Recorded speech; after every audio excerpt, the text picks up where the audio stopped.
ఎక్కడ చూసినా ఒకటే మాట, ఒకటే ఆలోచన, ఒకటే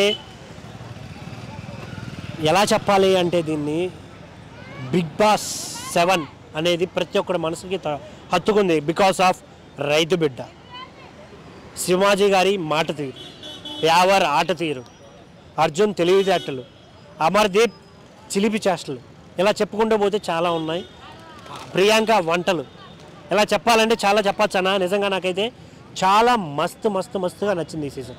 ఎంత ఎమోషనల్ ఉన్నాయి, ఎంత తిట్టుకునే సీన్లు ఉన్నాయి, ఎంత కొట్టుకునే సీన్లు ఉన్నాయి, మనం బాధపడే సీన్లు ఉన్నాయి, ప్రౌడ్గా ఫీల్ అయ్యే సీన్లు చాలా ఉన్నాయి.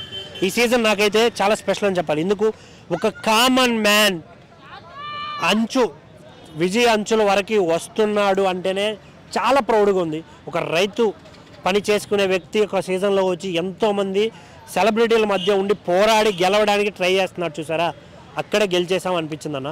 ఒక కామన్ మ్యాన్కి ఛాన్స్ ఇస్తే ఏదైనా నిరూపిస్తాడని అయితే ఈ సీజన్లో నేను అర్థం చేసుకున్నాను.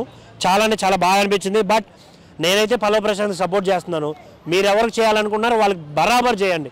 ఎవరో చెప్పారనో ఎవరో ఫీల్ అవుతారనో చేయకుండా మీకు ఎవరు ఆట నచ్చితే, ఎవరు క్యాపబుల్ ఫర్ విన్నింగ్ అని అనిపిస్తే వాళ్ళకి ఓటేయండి, సపోర్ట్ చేయండి. Thank you. చాలామంది అన్న నేను ఒక వీడియో చేశాను, నిజంగా చాలా అంటే చాలా ట్రెండ్లో ఉంది అది. బట్ చాలామంది కామెంట్ చేసింది ఏంటంటే, అన్న పల్లవి ప్రశాంత్ కాల్ చేస్తుంటే కలవట్లేదు, కట్ అయిపోతుంది, శివాజీ అన్న కాల్ చేస్తుంటే కలవట్లేదు, కట్ అవుతుంది అని చాలామంది కామెంట్లు చేశారు. బట్ నాకు అనిపిస్తుంది ఏంటంటే కలవట్లేదు కాదు, అది బిజీ వస్తుందని చాలామంది అన్నారు. బట్ చూడండి, ట్రై చేయండి, ఒకసారి కాదు 4-5 సార్లు ట్రై చేస్తే అందరికీ కలుస్తుందంట.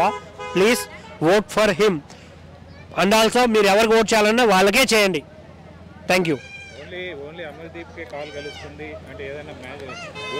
అన్నా. అలా కూడా అయ్యి ఉండొచ్చు అన్న, చాలామంది కంప్లైంట్ చేస్తున్నారు ఇలాగే జరుగుతుంది, ఏం చేయమంటారని కూడా చాలామంది అడిగారు.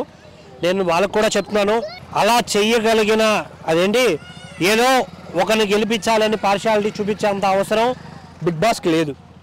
బిగ్ బాస్ జరిపించే వాళ్ళకి లేదు, ప్రొడ్యూసర్లకి లేదు, హోస్ట్కి లేదు. బట్ ఏదో మిస్టేక్ జరిగింది, అది కూడా వాళ్ళకి తెలుసు వాళ్ళు ఏం చేస్తున్నారు అనేది. ఎందుకు అంటే జెన్యున్గా ఆడి గెలవలేకపోయిన వ్యక్తి ఉన్నప్పుడు నెక్స్ట్ సీజన్ ఎవరు చూస్తారు, చూసే ఛాన్స్ చాలా తక్కువ.